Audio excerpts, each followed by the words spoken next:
இப்போ வந்து நாங்கள் எக் ஃப்ரை முட்டை பொரிச்சு முட்டை எப்படி ஃப்ரை பண்ண போகிறோங்கிறத இந்த மாதிரி மிஷினில் போட்டு கட் பண்ண போகிறோம் ஆனியன். வாங்க வீடியோக்குள்ளே போகலாம். இந்த மாதிரி வெங்காயத்தை வெட்டி போட்டுட்டு கரெக்டாக அதில் வச்சு லாக் பண்ணணும். லாக் பண்ணிட்டு தான் புஷ் பண்ணி இது பண்ணணும். இங்கே புஷ் பண்ணிக்கிறானு புஷ் பண்ணிட்டு பைய இழுத்து கட் பண்ணணும். சரி, அப்படியே ஸ்லோலி வைக்கணும். அப்படி பார்த்தீங்களா எவ்வளோ பொடிசாக சாஃப்டாக இருக்கிறாங்க. இதே மாதிரி தான். சரி, very good cutting. Put inside burden inside. After small onion. Small onion garlic paste. வெள்ளை பூடுன்னு தமிழில் சொல்லுவாங்க. ஓகேங்களா? இது ஷேக் பண்ணிக்கிட்டே இதே மாதிரி போய் see, very beautiful, excellent.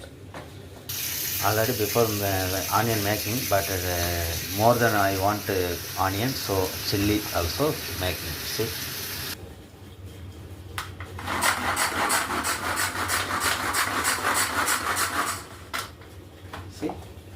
Wow, fantastic. Yellow pot. இந்த முட்டையை வந்து ஏன் உடச்சி ஊற்றுறோம்னா கெட்டுக்கிட்டு போச்சுன்னா அதனால தனியாக மேக்ஸிமம் உடச்சி ஊற்றி செக் பண்ணி தான் ஊற்றணும். அதில் இது ஃபிஷ்ஷோட எக்கு. இது இந்த எக்கோட சேர்க்குறோம். நல்லா அருமையாக இருக்கும். பிணைஞ்சிட வேண்டியதான். அந்த மாதிரி போட்டு ஆயிலை ஊற்றிட்டு அப்படியே ஊற்றிட வேண்டியதான்.